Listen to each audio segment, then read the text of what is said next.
Hello everyone, welcome back to the third tip video, helping you buy your next home. If you haven't seen any of the previous videos on guiding you on your next purchase, I'll provide you with links in the description. Okay, so on to the third tip. The third tip that I've got for you is to think long term. When you're buying a house, it's often for a number of years. Often the average home that you'll buy, you'll stay in for between 10 and 15 years on average. So as a result of that, there needs to be some planning ahead. So if you're sort of fairly young, maybe around my age, you might want to be thinking about having extra bedrooms for children. If you're slightly older than me, you might want to think about potentially having elderly parents, space for elderly parents to stay whilst you look after them. Similarly, if you're approaching retirement, you may even want to consider downsizing and moving into a bungalow where there's no stair space.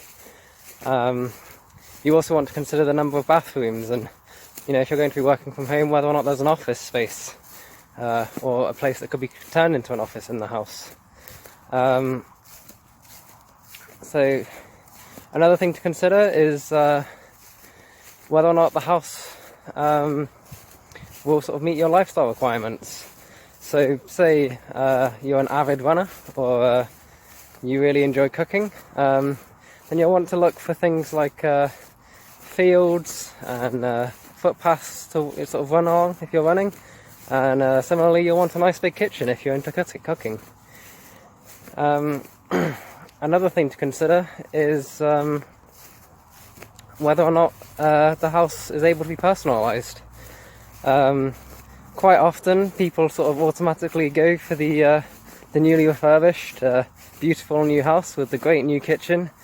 But actually, if the house has already been refurbished, then you don't really get to put your own sort of style and your own sort of creative flair onto the property. So maybe, over the course of 10 years, you might want to buy something that's not quite as nice, but that you can sort of renovate yourself and add your own sort of special touch to.